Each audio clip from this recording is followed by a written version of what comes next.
Bem, o presidente Mário Bittencourt, como tá aí no título e tá aí na thumb, etc., se reuniu com torcidas organizadas, com representantes de torcidas organizadas no Salão Nobre de Laranjeiras. Essa reunião aconteceu nesta quinta-feira e, bem, tratou ali sobre alguns temas que eu vou elencar aqui, inclusive falar alguns pontos do porquê que eu acho isso uma decisão bem errada do presidente do Fluminense e, mais do que errada, incoerente. Bem, você não me conhece, eu sou Gabriel Amaral, eu sou jornalista e sou tricolor. Você vai deixando seu like aí embaixo, você se inscreve aqui no Raiz Tricolor. Se você curtir o vídeo, você aperta o like. Se você não curtir, beleza, sem problemas, beleza? E se inscrevendo, você ajuda aqui, a gente tá quase chegando a 150 mil, falta muito pouco. Conto com o apoio de vocês também para poder se inscrever, comentar e deixar o like, principalmente comentário. Eu queria muito saber a sua opinião sobre esse fator que aconteceu. Bem, vamos lá. Todas as notícias saíram pelo portal Netflu, que imagina-se que tem ali alguma fonte, né, do Paulo Brito, que é o repórter que publicou as notícias, nas próprias torcidas organizadas, né, que foram ali. A primeira matéria foi publicada 7 horas da noite, dizendo que o encontro aconteceria às 7 horas da noite, com representantes da Força Flu, da Young Flu, da Bravo 52, entre outras. Essas três acho que são as mais representativas hoje em redes sociais e até mesmo na arquibancada Young Flu, que não tá podendo ainda levar bandeira nem nada, mas enfim, diria que são as três mais conhecidas hoje do torcedor do Fluminense. Força Flu, Young Flu e Bravo 52, entre outras torcidas. E a reunião aconteceria no Salão Nobre, lá de Laranjeiras, ou seja, na quinta-noite, e que muitos desses torcedores, isso segundo o Netflu, estavam indo para o bate-papo já sabendo qual devia ser o teor dessa conversa. Ou seja, quando foi feito o convite, obviamente, já o objetivo ali da diretoria já tinha ficado muito claro, que segundo essa apuração do Paulo Brito, era de explicar um pouco mais o projeto do Fluminense, pedir apoio dos torcedores na reta final para evitar novos protestos, vaias e coisas que supostamente possam prejudicar o desempenho dos atletas em campo. E, além disso, o presidente Mário Bittencourt também se comprometeria a montar uma equipe mais forte para o ano que vem, em 2022, enfim, para jogar a Libertadores ou a Copa Sul-Americana. Bem, notícia que veio depois, no pós-reunião, ali por volta de 10h30 da noite, milagre, por sinal, essa reunião ter durado aí até vazarem a informação, 7 horas, até 10h30, 3 horas aí pelo menos de reunião com o Mário Bittencourt, é algo difícil, né? Fala bastante. Encontrou, a matéria diz que houve realmente o encontro e que 3 horas de conversa, tá tendo a matéria, né? Agora que eu vi. Mário Bittencourt, que estava acompanhado do Luciano Soares, que é o vice-presidente social do Fluminense, fez aquilo mesmo, aquilo que eles já tinham antecipado, né? Pediu apoio dos torcedores e falou sobre a questão das vaias, do apoio para poder jogar a Libertadores ano que vem. Então, enfim, conta com todo mundo, etc.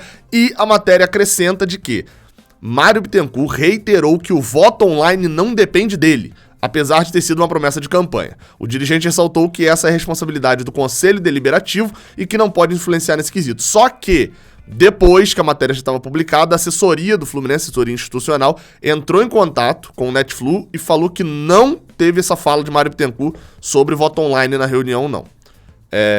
E aí, sobre as outras questões, eles não negaram. E não negar significa dizer que aconteceu, né?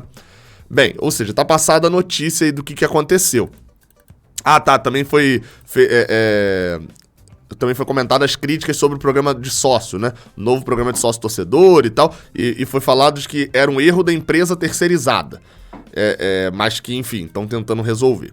Sobre o programa de sócio eu falei de tarde, sobre o voto online já falei bastante aqui, mas eu queria frisar e focar aqui mais no ponto da reunião em si. Eu até fiz um tweet um pouco depois, não, por volta de 11h30 da noite, comentando de que o presidente do Fluminense se reuniu com as torcidas organizadas, mas não aceita convites de entrevistas de mídias tricolores há 1 ano e meio. Não dá pra dizer que foi só falta de tempo. E aí acho legal trazer uma reflexão aqui, porque eu sei que tá latejando na sua mente bem assim. Eu sei, dá pra sentir daqui, porque tá latejando tão forte. O Gabriel vai reclamar de Mário ter encontro com organizadas, mas achou de boa ter encontro com influencer e com jornalista. Aí que tá o negócio. Eu até respondi uma pessoa aqui no Twitter e tal, enfim, que tinha comentado, falando, aí, ó, então é o que estão querendo mesmo, é porque não quer crítica e etc, isso é método de controlar arquibancada, etc. E sim, o Mário Bittencourt tentando controlar as críticas. No caso dos torcedores da torcida organizada, é de controlar as críticas para manter o ambiente estável. A gente, eu, o Vilela e a turma que foi na primeira ida também, lá no CT, ouviu muito a palavra estabilidade. O que mais quer é estabilidade. Quando, na verdade, enfim, e deixei isso claro lá algumas vezes, boa parte das instabilidades que acontecem no Fluminense são criadas por erros da própria gestão. Uma das grandes instabilidades que aconteceu no relação a futebol nesse ano é o quê? A contratação de Rafael Ribeiro. Foi uma das grandes instabilidades. Foi criada por quê? Por uma escolha completamente equivocada da gestão. Enfim, mas aí é o ponto que eu bati ali até e coloquei aqui.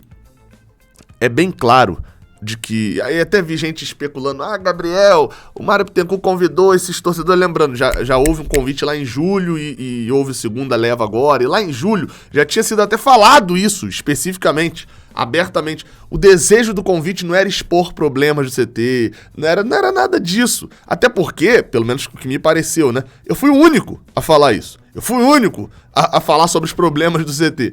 Ou seja, só eu tive isso como pauta, porque isso era uma decisão minha. E eu gravei um vídeo antes falando, olha só, gente, eu vou lá porque vocês falam muito do CT, eu nunca fui lá. Vocês falam muito que o CT tá inacabado, que tá largado, outra parte, então eu vou lá ver os problemas do CT. E foi tanto que essa era a minha pauta. Qual que era o desejo de Mário Bittencourt, enfim, da sua gestão de comunicação, chamando influencers para irem lá, tanto em julho ou agosto, agora eu não lembro exatamente, quanto agora em outubro.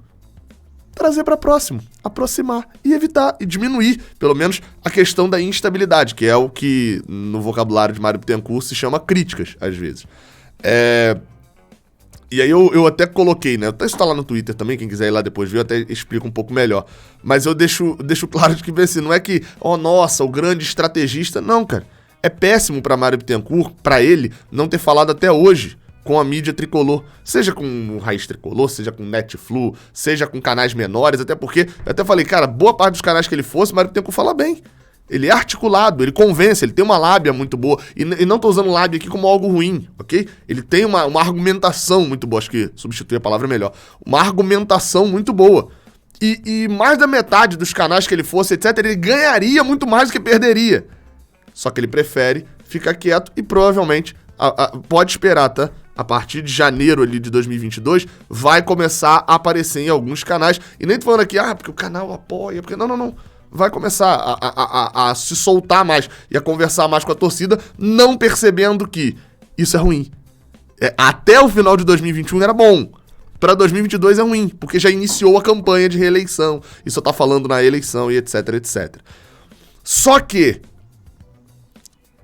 o mesmo ponto da torcida organizada é o mesmo ponto dos influencers que foram lá, enfim, eu acho que só eu que fui de jornalista, não, o Leandro Dias também foi, Vinícius Toledo também foi, fomos nós três, eu acho, jornalistas, acho que teve gente da Flu News também que foi, que é jornalista, e Pedro Rangel, do Saudações, esses foram jornalistas que foram ao CT, o resto é influencer, né, e assim, o objetivo era o mesmo, a gente especulando, porque é pra fazer, não, é aproximar, é trazer pra perto, enfim, fazer entender o projeto Fluminense, o projeto gestão Mário Bittencourt para o Fluminense, enfim. E aí, como eu falei, tem profissionalismo? Tem. Enfim, muito do que foi falado lá era o Mário Bittencourt pintando a gestão dele com, né, uma pintura perfeita e tal. E é normal, até porque é ele falando dele mesmo. É óbvio que ele vai falar bem, né? Mas é profissionalismo para alguns assuntos e amadorismo para alguns outros. Tentar aproximar a mídia tricolor desta forma, não acho que seja a melhor forma. Da mesma forma que tentar trazer a torcida pra perto, no caso das organizadas, aí eu confesso que eu não sei se funciona. Eu quero muito ver como vai ser no jogo de sábado contra o Sport, né? Amanhã a gente tem um jogo importantíssimo. Espero eu que a gente não tenha motivos pra vaiar. Em nenhum momento que role a bola, 30 segundos, esteja 1-0 Fluminense e que seja uma festa na arquibancada. Então assim, eu não sei se o tamanho que funciona. Fato é, as atitudes de Mário Bittencourt e a forma como a gestão dele tentam se comunicar com a torcida, eu acho falha. Porque não consegue cativar mais ainda o torcedor que já está com ele, que é fechado com o Mário, etc. E não consegue fazer o torcedor que está do lado inverso mudar de ideia. Falta abertura. E o fato de essa ser a terceira conversa, teve uma reunião no CT, teve outra reunião no CT e agora uma reunião em Laranjeiras. As 3 conversas serem a portas fechadas, sem nenhuma abertura para fotos, para comunicados, enfim, para nada. Eu acho que diz bem o que é a comunicação. De resto, vocês sabem o que eu penso sobre esse elenco do Fluminense. Acho que é um elenco que não aceita bem vaias. E não aceita bem não é de reclamar, é de que as vaias não melhoram muito o desempenho deles. Acho que o Luiz Henrique cai muito com pressão de torcida. E acho que é só um exemplo, né? Você pode citar alguns outros garotos ali também, que talvez alguns nem lidaram com isso ainda. Não sei como é que é o André com relação à torcida, né? Porque ele não foi vaiado, é óbvio, foi aplaudido, tá jogando bem.